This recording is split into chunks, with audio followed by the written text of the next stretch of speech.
Small joint palms. And repeat after me. I take refuge in the Buddha. I take refuge in the Dharma. I take refuge in the Sangha. Keeping the palms joined.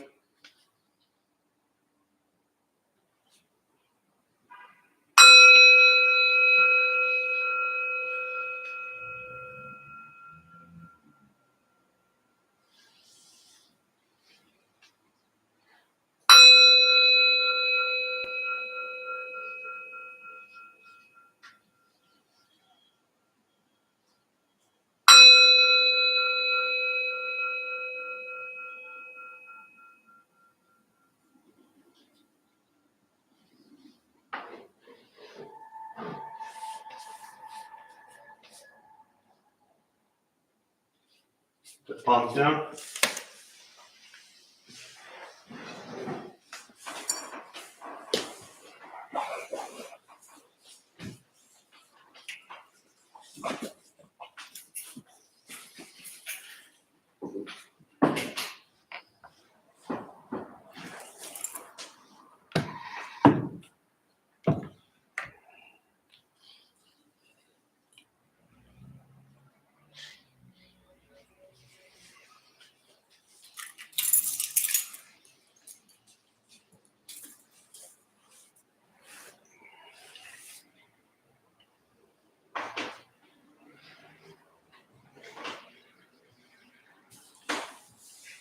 All right, good evening, everybody. Thanks for being here. You have at least survived a portion of the holiday season, and we almost get to go back to just the normal madness in January. So well done so far. It's an interesting time of year because people are either just so stressed out and annoyed and sad and depressed and lonely and miserable because they miss people or so-and-so passed away, or it's the first holiday without someone. There's all that stuff. And then there's the extreme of, thrill and joy and love to be around family and friends. And then that becomes annoying very often at some point in time. And then it's all done. And then January hits and we go through 10 and a half months, and then the crazy, maddening holiday season kicks in again, and then that just repeats. So, it's an interesting time. I hope it's been joyful and pleasant for all of you, but if you're all here on a Tuesday night at 7 o'clock and not watching TV, my guess is there may be some stuff that sits with you that's heavy and challenging and difficult. Anyone sitting with stuff that's heavy and challenging and difficult in their life? So, it's tough. And the best way to face it is to sit with it. And what do we usually do when conflict arises in our lives?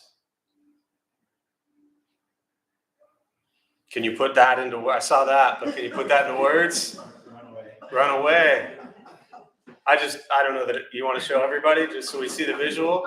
I don't know if I was driving or running. The first one looked more like running. The second one was driving. It could be both. Running to the car to then drive away. You got a visual for like a train or anything? So I imagined you running to your car, driving to a train. There you go. That's pretty good. So it's a common thing in practice we look at, which is really just sitting with the conflict in our lives. And when we sit with it, we begin to see it for what's actually going on and what's present. We change our relationship to it. And if we can change our relationship to conflict that may arise, then things get a little simpler. So that's really a big part of what we're working on, is just sitting with what arises. And especially if you're new to this practice. That's not always so easy. If you're anyone here like brand new, first time tonight, never done meditation, a couple of you. So the idea is that, we think that something outside of ourselves is going to make things better or fix us or heal us or all that kind of stuff. And really this practice is just learning to just be with life as it arises. And when we see it for what it is, we begin to recognize our role, our responsibility, our attachments to views, the things we're clinging to, the stories we're telling ourselves. So when we begin to see what's actually going on, then that's where our relationship to it can change. But if we spend forever doing that running thing, then you'll get tired eventually. Because running can be exhausting. So, all right, we'll start with the meditation practice. To those joining virtually, welcome. Glad you're here. Feel free as you are just to say hello, introduce yourself, and when we get to questions, if you have any questions, feel free to chime in there, and I'll do my best to respond as well. A couple things to talk before we begin, especially for those who are new. Nothing's going to happen to you. You're not going to float away. You won't have any mystical, magical experiences. The mind that races all day long is not going to shut off. Don't judge your practice. You don't ask yourself, is it working or not working? Are you doing it right or wrong? We're just going to sit. We're going to breathe. You'll hear sounds inside, sounds outside. This is life. Life is filled with chaos. And this practice is learning to get quiet and still within all of the chaos. So posture, you want to be comfortable. If you are seated on a cushion, often helps slide into the front third. Pushing the stomach forward allows the shoulders to relax. Same thing if you're on a chair or bench. Just trying to sit up straight, relaxing the shoulders. Hands can be on the knees or in the lap, whatever's comfortable. If you need to move during meditation, simply move. Movement doesn't mean you're a bad meditator. It just means you have an itch or your leg hurts. So, and as a reminder, you're not trying to shut off your thoughts. You're not trying to think nothing. You're not trying to go blank. You're just going to sit and breathe. I'll say things periodically to bring you back to the present moment or to wake you up because you've fallen asleep. I'll guide us as we begin, and we'll settle into a little bit of silence.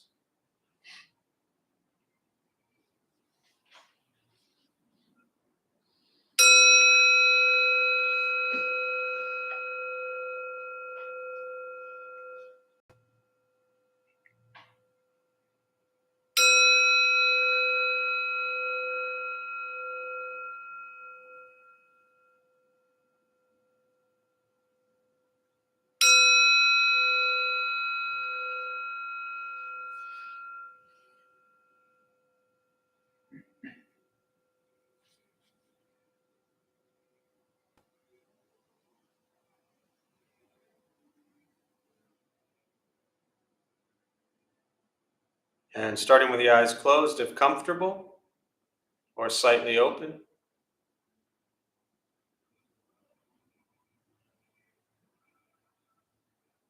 Mouth is open or closed, whatever's comfortable.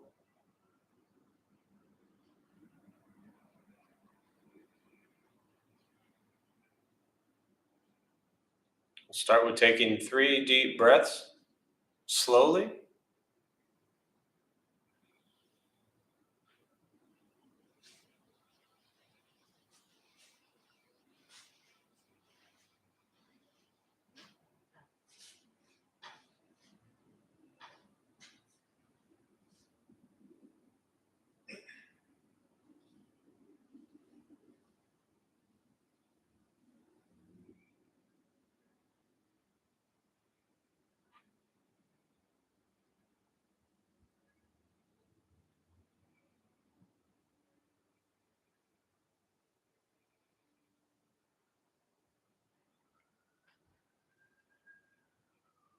And eventually, just settle into a natural rhythm of the breath.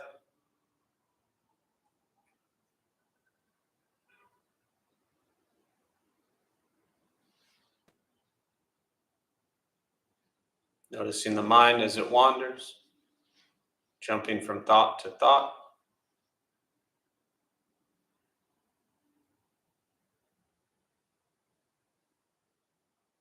Start with gently guiding the attention, focus, to the stomach or chest.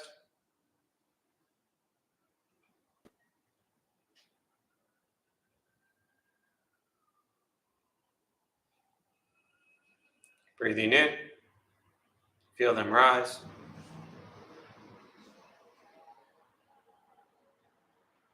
Breathing out, they fall.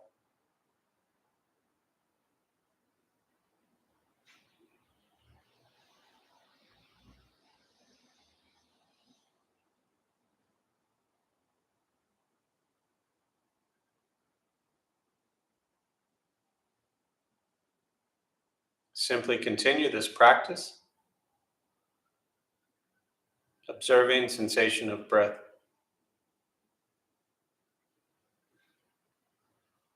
expecting nothing but to sit and breathe.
And as the mind wanders,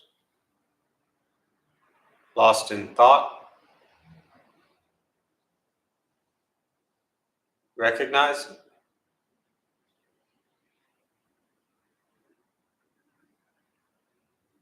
release that thought,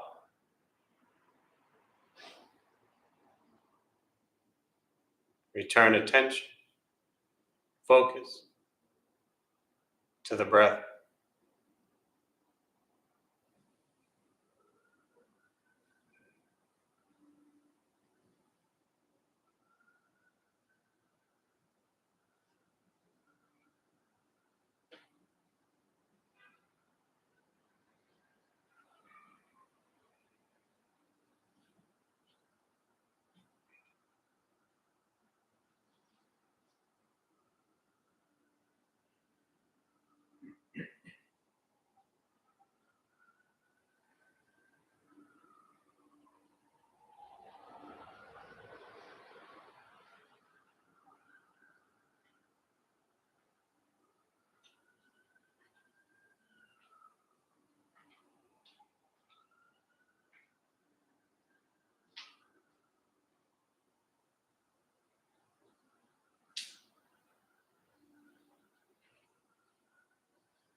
learning to be comfortable in stillness,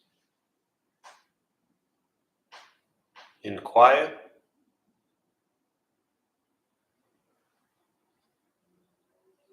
simply sitting, breathing.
Keeping the mind alert,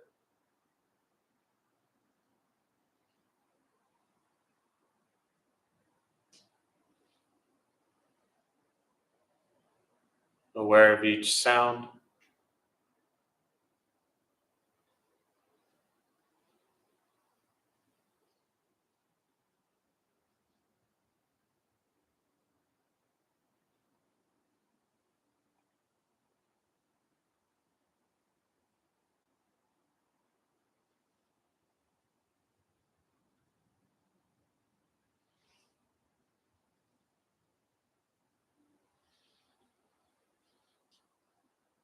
each thought,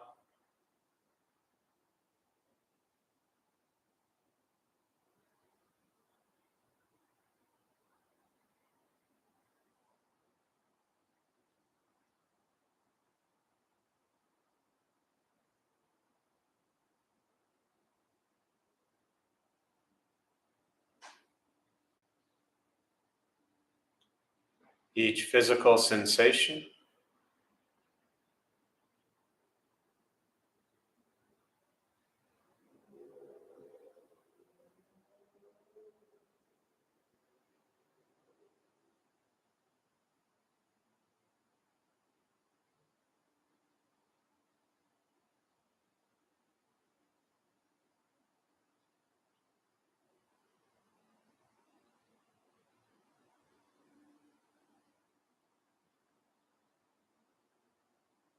yet concerned with nothing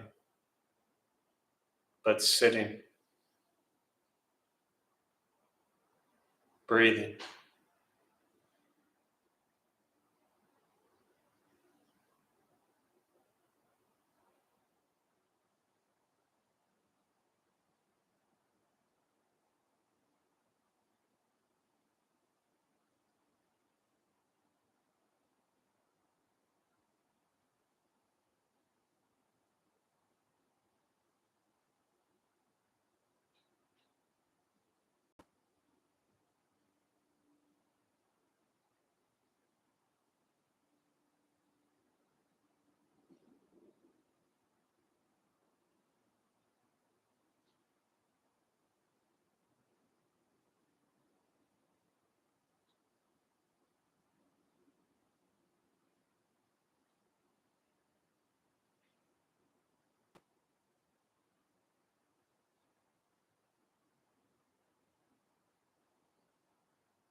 And with the body still, rested,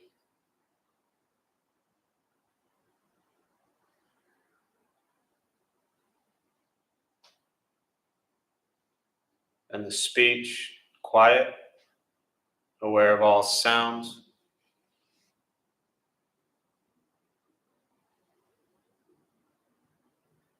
and the mind learning to settle.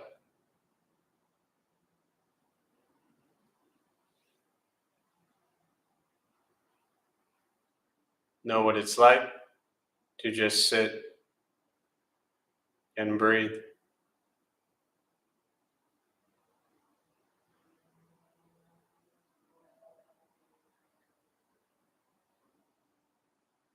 Knowing with each breath, there's nothing else to do.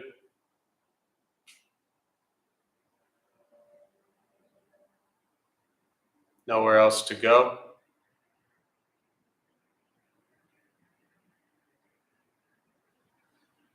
And no one else to be.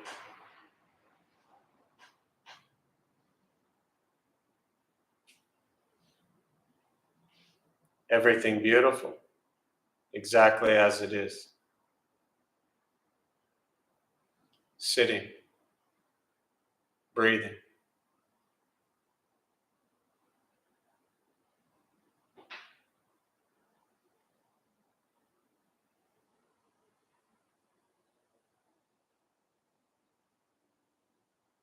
Once again, taking 3 deep breaths slowly.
And as you slowly open the eyes,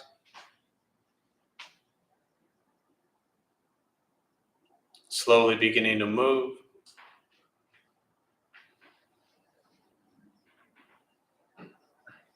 and most important, with the practice of meditation, is to recognize how you feel now, immediately after.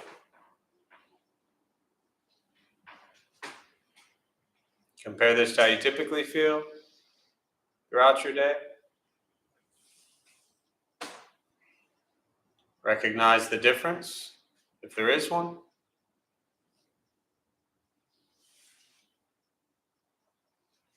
And ask yourselves how you'd prefer to feel every day for the rest of your life.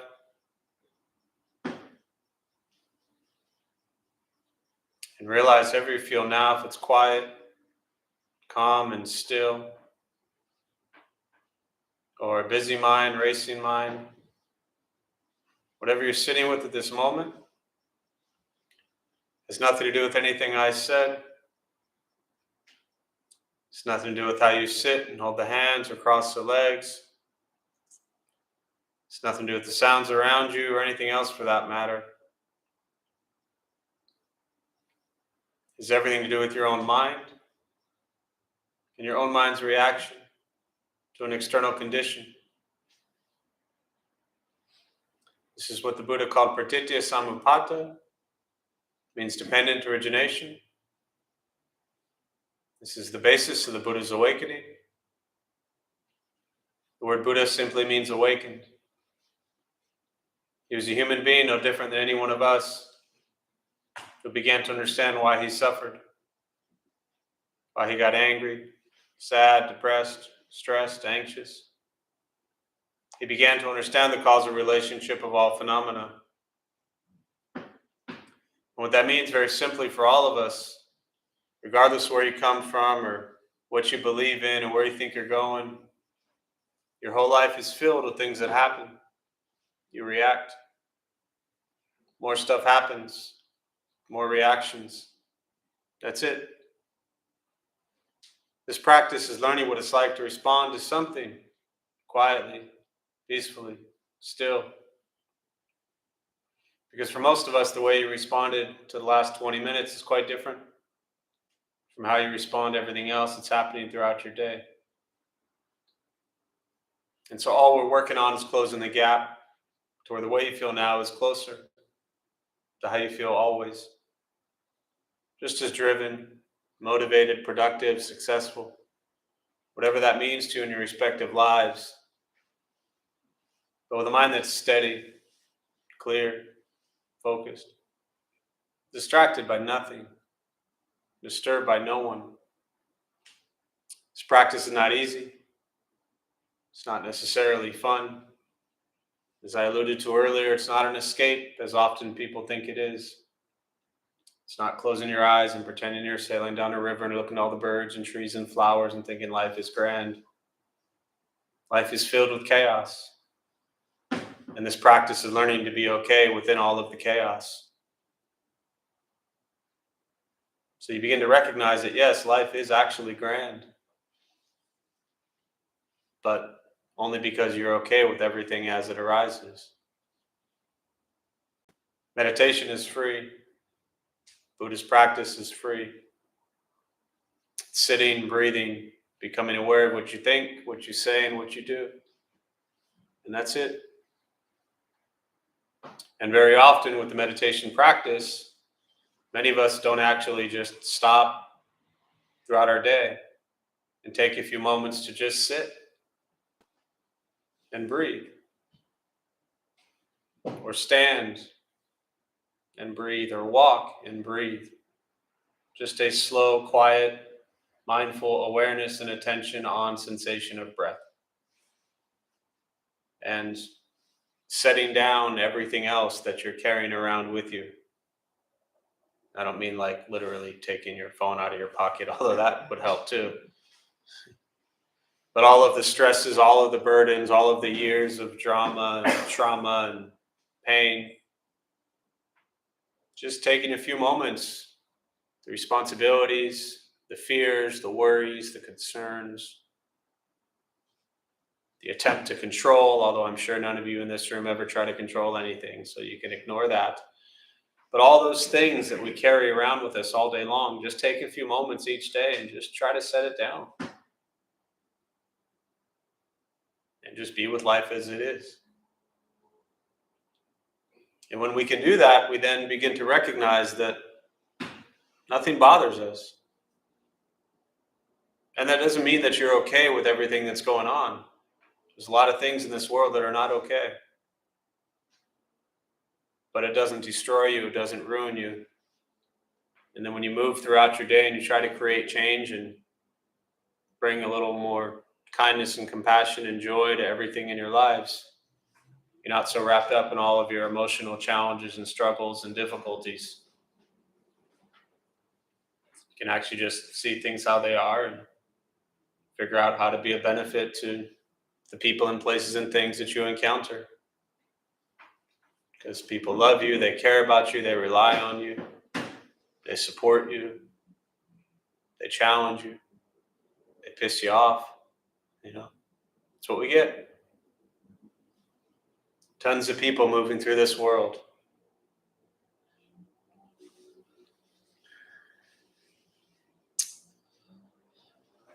So with that, I'll pause.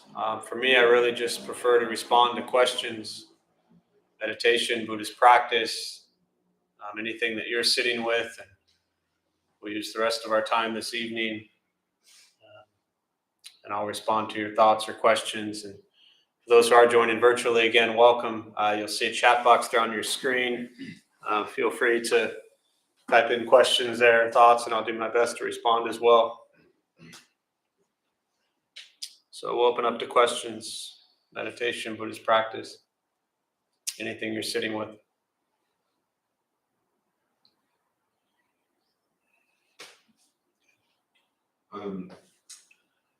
I recently actually looked around my house and realized I have several Buddhas that have been given to me, just around. And then I realized you were discussing one day what all the different Buddhas mean. I realized I didn't know what each one represented. And do you have a book you can recommend on pictures of Buddhas with what they represent, kind of for the simple-minded folk like me? Yeah.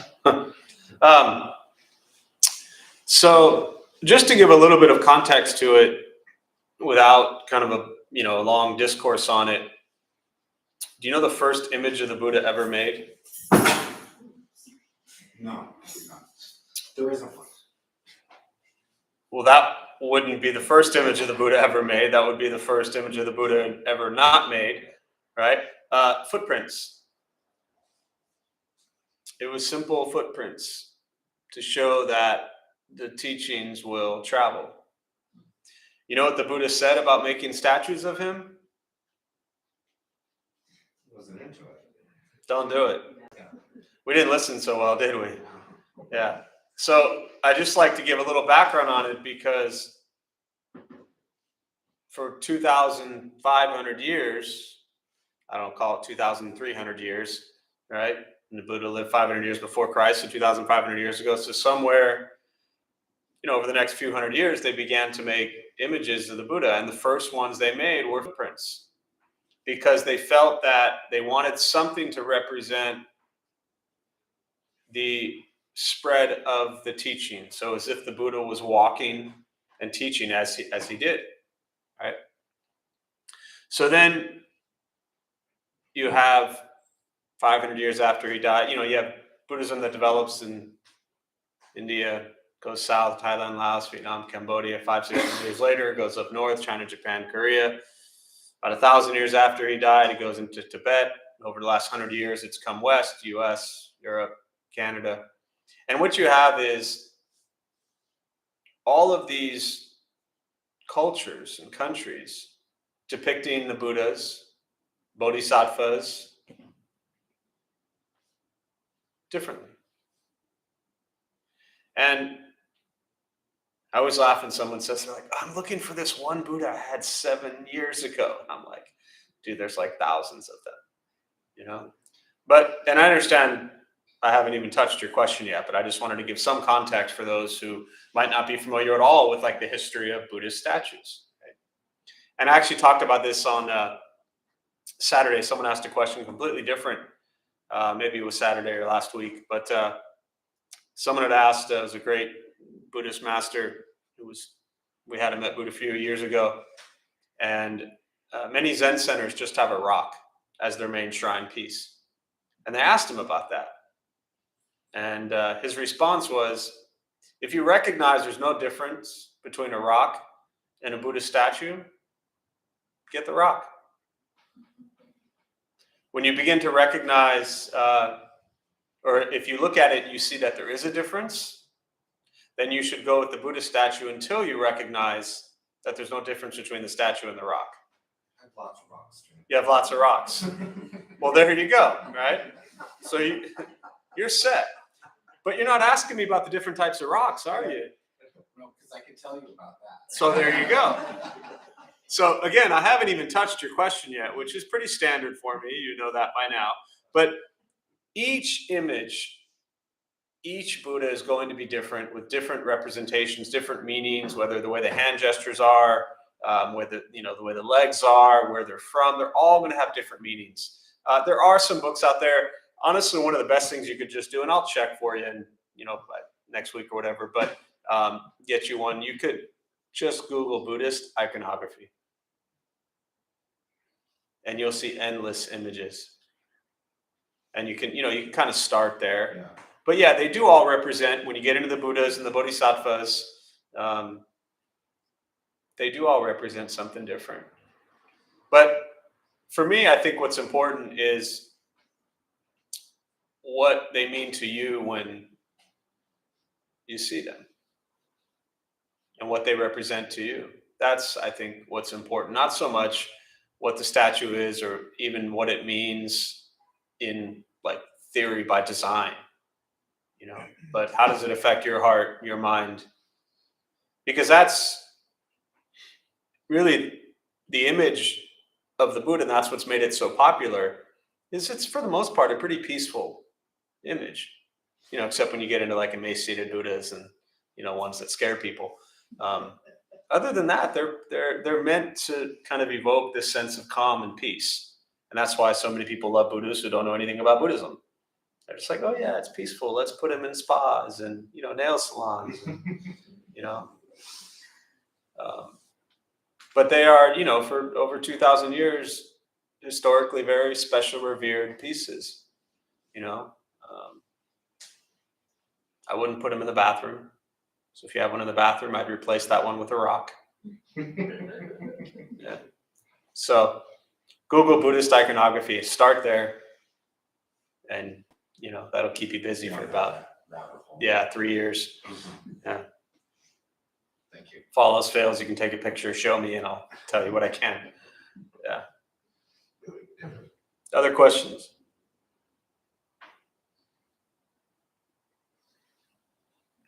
Yeah. I wanted to ask about the concept of Sangha, figuring it's pretty important because it's one of the things we take refuge in. And so before I came here, I was sitting by myself at home. Previous to that, I sat at a couple of different Zen centers. And for me, Sangha always was the people that I saw that were sitting. So kind of like my fellow seekers or fellow practitioners. And so when I wasn't sitting in a group, was I still part of a Sangha? That's one question. And then what is Sangha here at Dharma Bhakti? Yeah, it's a good question. And again, a little background info for those who might be new. At the very beginning, when I do my just kind of personal offerings and we join palms, and I ask you to repeat after me, and whether you join palms or not, it's up to you. Doesn't matter. I'm not looking at you. I don't really care if you do it or not. Whether you recite, I take refuge in the Buddha, Dharma, Sangha, same thing, up to you. My master used to say, whether you recite the name of, Amitabha Buddha or Jesus Christ, whatever name you recite doesn't matter. What matters is what's in your heart and in your mind and how you treat people. That was always what he said when you recite anything. But to give a little context, the first thing we do is we take refuge in the triple gem. Refuge being safety, comfort, protection. The word refuge means different things to different people, so it's important to explore what does refuge mean to you. And then the second thing is the triple gem, the Buddha, the Dharma, the Sangha. So the Buddha, it's important to understand that we're not taking refuge in the Buddha himself, right? He died 2,500 years ago. He cannot help you anymore, okay? So if you're waiting for him to come save you, you're going to be waiting a very long time, right? We take refuge in what's called bodhicitta or Buddha nature, which is recognizing that the Buddha was a human. I'm assuming most of us are human in this room. So we find comfort, safety, and protection that if the Buddha himself as a human could figure out how to end his suffering, right? He woke up, he ate, he slept, he went to the bathroom, all those things that we do. If he could figure out how to end suffering, then so can we. So to me, that's very inspiring and motivating. That's like, okay, well, that dude figured it out, so I could probably suffer less, Second thing we take refuge in is the Dharma. And the Dharma often in Buddhism is seen two ways. Capital D, which is really just the teachings of the Buddha. What did he, all the kindness, compassion, joy, equanimity, all the stuff, generosity, morality, patience, diligence, concentration, wisdom, the paramitas, all these teachings that you hear in and around Buddhism. That's what we're finding safety, comfort, protection in, is that if we treat people kinder and gentler, we'll suffer less and so will they. Dharma is also seen as just ultimate reality, just everything. Not our perception of reality, but ultimate reality. There's our perception of reality, which is not correct, because that's just your perception. But the challenge is we think our perception of reality is correct. So we roam around all day long thinking we're right. I mean, how many of you roam around all day long thinking like, yeah, I'm just always wrong? Once in a while, right? So that's understanding that there's reality in our perception of it. So that's ultimate dharma. And then your question about Sangha. Sangha is community. And so at the time of the Buddha, it was the monks and then the nuns and the practitioners that, all the Vinaya, the precepts, the code of conduct, the guidelines, the rules, whatever you want to call them, were built for the Sangha to create a safe, harmonious community where you had little to no conflict, which sounds crazy, but that's what the precepts were there for, was to minimize or reduce any sort of conflict that would arise within, again, I'm talking about the monks and then the nuns of the community at that time. Fast forward to today, modern culture, people tend to look at Sangha as people that come together, meditate, explore Buddhism, things like that. So what you're referring to is your practice with other people in other places and the people you sit with. Just like here, you would say, well, this is my Sangha, okay? But the funny thing is, you probably don't know 99% of the people in this room, right? Funny how that is. But do you feel safe here? Do you feel like anybody in this room is going to attack you? Physically, mentally, emotionally? No. So there's something special without even realizing it that temples, places like this create, in that these are the same strangers that you would see maybe at 10 o'clock in some bars somewhere, which, I know you spend your 10 o'clocks at the bars, right? So these are the same people that are there. But in those environments, we might be a little more kind of sketchy, a little more judgmental, a little more like, I don't know if they're safe. But we do this thing where we come together in spaces like this, and just that feeling of community, being surrounded. And it's not about these walls, but in a way, I think of temple walls as like just big arms that hug you. And they just give you shelter. That's what viharas, temples, were built for. Okay. So the first part to your question, what does Sangha mean here? That's to me what it's always been about. Is not so much,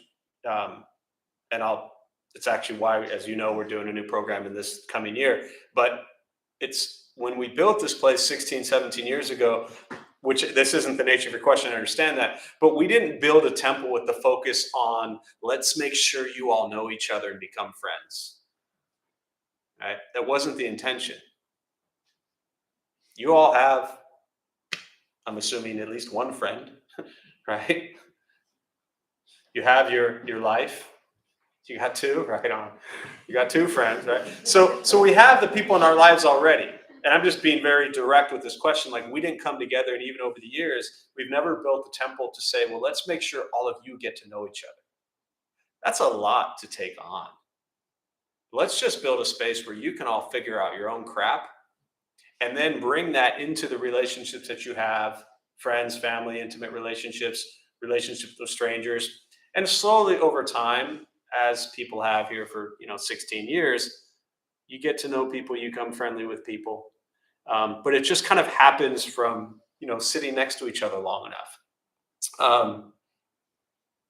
I think of like Joe and Ryan. Did you know them before you came here? Yes. You did. Oh, so that ruined my example. But I'm glad you clarified that, because I always think you all together are like so special. Just seeing the four of you. But as you know, one thing we are doing in the new year is it has more recently, and it really was triggered. So that first part of that answer makes sense. That Sangha is just being with people who are practicing. And that alone creates a sense of safety and comfort that hopefully we carry with us. Because a lot of people, and you know this from being around Sanghas for many years, a lot of people don't have safe places to go to. It's true. I mean, I've seen people for years that come here because this is the only place that they actually feel safe and comfortable. And while it's beautiful that we can offer something like that, it's also really sad that we've created a larger community where a lot of people just don't feel safe and comfortable anywhere, So that to me has always been the focus of this space, making this space safe and comfortable, to where we can be very authentic, very vulnerable, very honest with ourselves and others. Now, the pandemic really shifted our view on that slightly, in a sense that, the pandemic, aside from just health conditions, physical health, mentally, emotionally, took a toll on millions of people, and still is to this day. Um, and so when we looked at, as we shut down for 16 months and we looked at things we could add, the idea was, hey, let's add in a more social component to this space so people can actually socially engage. And, we didn't run off and set up a Buddhist dating website or anything like that, right? But we are, we had last, what I guess about almost 2 weeks ago now, our, what we called our Sangha social crew that's putting together once a month an event, not at Temple, but, first one's going to be at the ecological reserve, Crest Ecological Reserve out east a little bit. But so setting up something once a month outside of here, whether it's, going hiking or, going to the park or going bowling or going to a movie or going to different Buddhist temples, but so people can socially engage outside of these walls, because that's important too. And while it's never been a focus, it's something that we want to focus on a little bit more, because we see people needing that more now than ever. So, yeah, hope that helps. Yeah.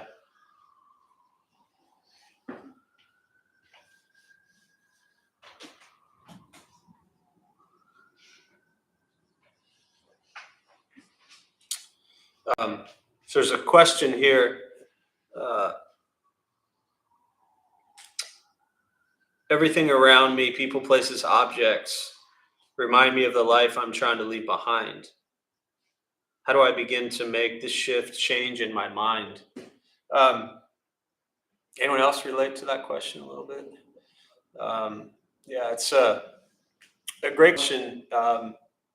So the first thing is, I think it's important to understand, and maybe you're already aware of this, but your last part there, which is how do I begin this shift and change in your mind? You have already started it. You've already begun, because you're sitting here. This path, this practice is important in your life. You're asking the question, so it's something that is sitting very deeply with you, that there's a shift and change that must happen for your own sanity, your own peace of mind, your own mental, emotional health. And so you've started that. The real question is, how afraid are you to really, as Chogyam Trungpa, a great Tibetan Buddhist teacher, he always, to me, I mean, many Buddhist teachers talk about this, but I love the way he talked about being fearless. And the metaphor he gave is, he would say, Buddhist practice is like you're standing on a really tall building, and the bad news is that you've jumped. And the good news is, with Buddhist practice, you understand that there's no ground. And he referred to this as groundlessness.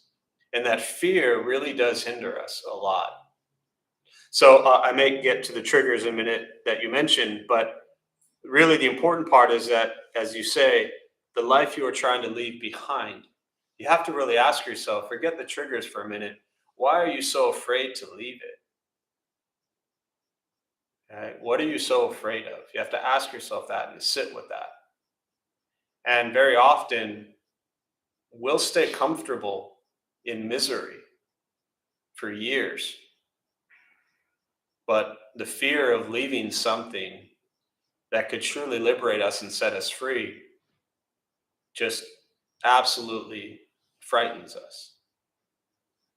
And so it's that fear of the unknown, of what's next. But as long as you're holding on to everything that's weighing you down,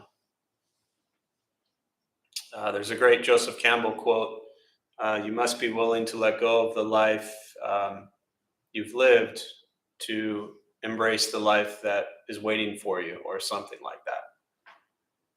So the triggers, to me, in your question, I get it, the people, the places, the objects around you. So move away from the people, Move away from the places and move away from the objects. A lot of people could probably benefit from the objects you have.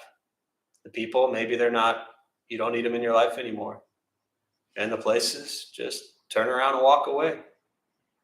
So the answers to your questions are really simple. But what's holding you back is the fear. And I know for me, and this was 2003, but the first time I went to that temple, I just said, I'm done. Now, I didn't go back for 6 months, so being done didn't happen until 6 months later. But you must set your mind to it, and you must commit to understanding that there is a healthier way to live, and that you do not want to live in the depression, the misery, the anger anymore. And very often that means removing people and places and things from your life. And I know that because that's what I had to do. And it's scary at first, but misery sucks. So, we talked about not running earlier, but in this case, you don't need to run away from everything. But if the people and places and objects in your life are destroying you, then start walking. It's actually really easy to do. So.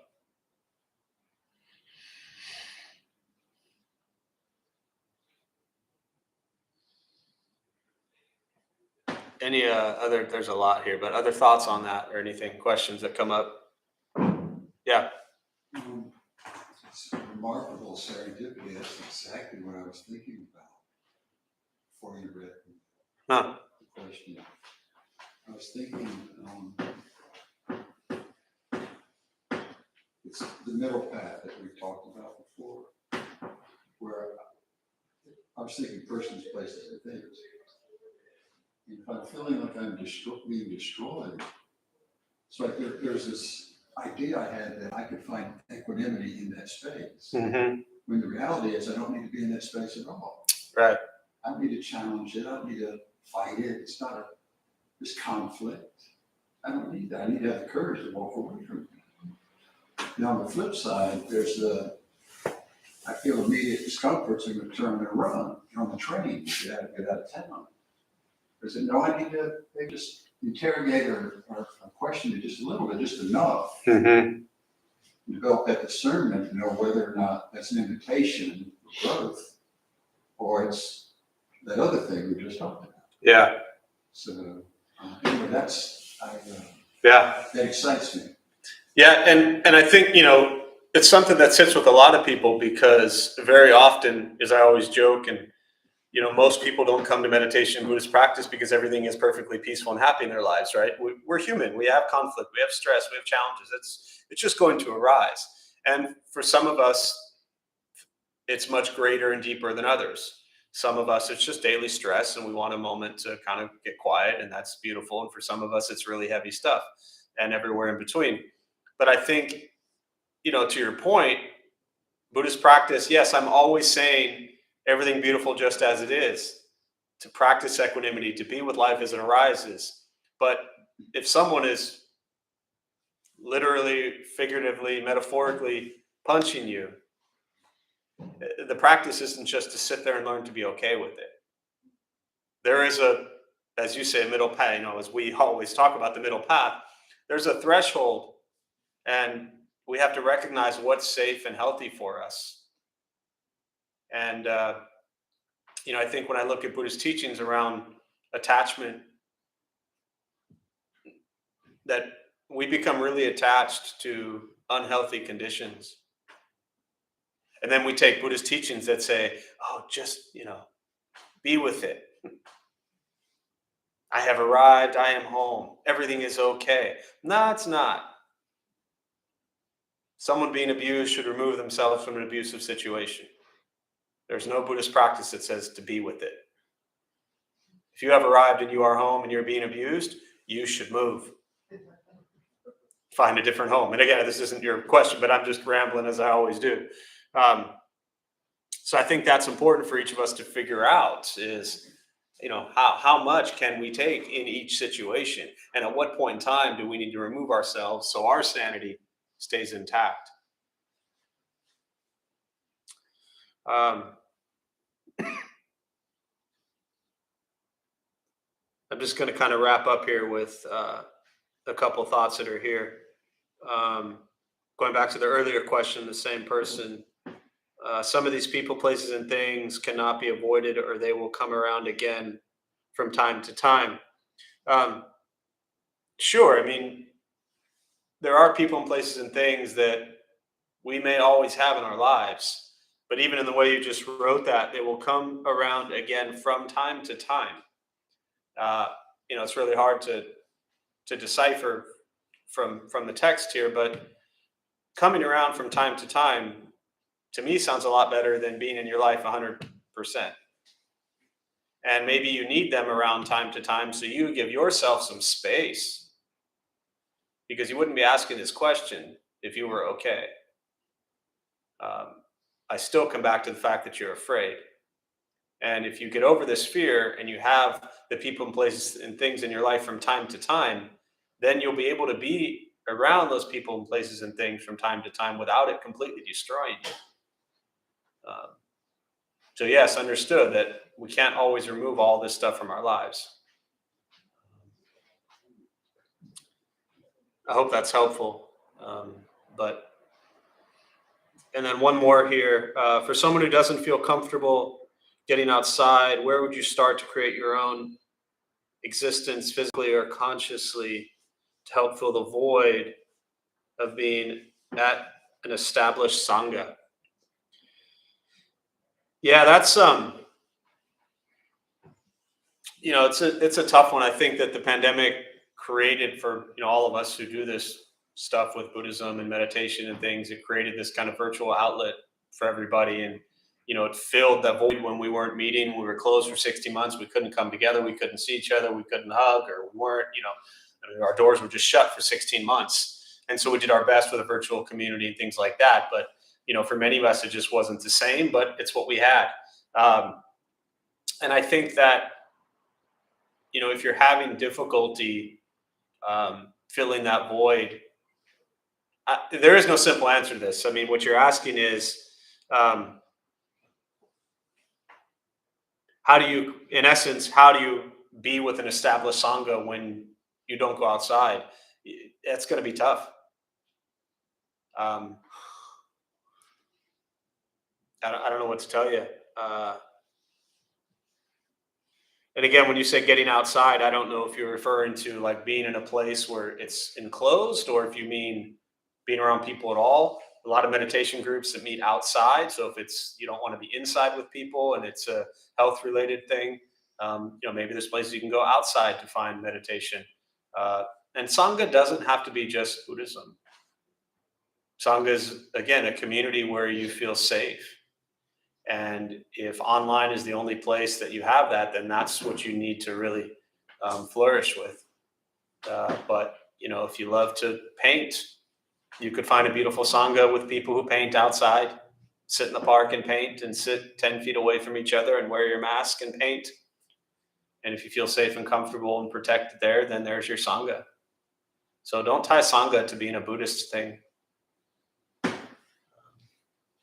Ideally, we want sangha to be everywhere.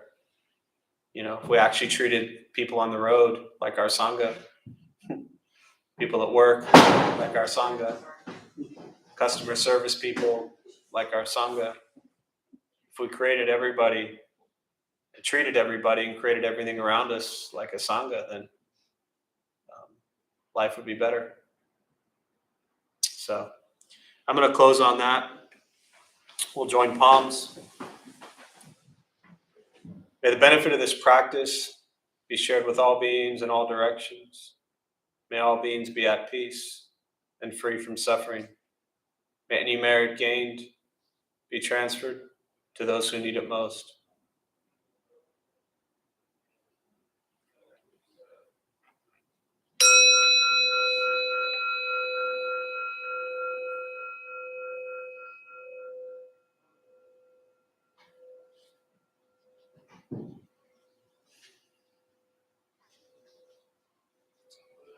So before you all head out, our Dharma Bum host, Carly's got a few announcements for us all. We're very slippery socks tonight. Hello everyone, I'm tonight's host Carly.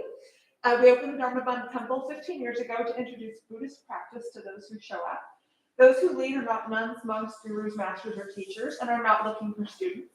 They're simply practitioners sharing their interpretation of the practice with others. Almost every night we have different classes led by people from various Buddhist traditions. We have a recovery sangha that can meet several times a week for anyone battling addiction, a family sangha for parents, kids, toddlers, and teens, which meets once a month, and a half-day silent retreat the first Saturday of the month. Everything we offer here is always free. The full schedule is on the website and also posted on the entryway above the shoe rack. We also have a lending library. If you see a book you like, feel free to borrow it and then bring it back whenever you're done with it. Please straighten your seat as you leave. And thank you for being here. We wish you well and hope to see you again.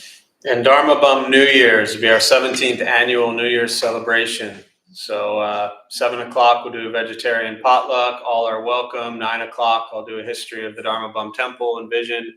And 11:30 we'll pile up here and do a 20-minute silent meditation going into midnight. So the entire night is not silent, just the last 20 minutes or so. So if you've never done a silent and sober New Year's, this is your opportunity to get them both done at the same time. And some people come at 7 and they're smart and home and in bed by 9:30.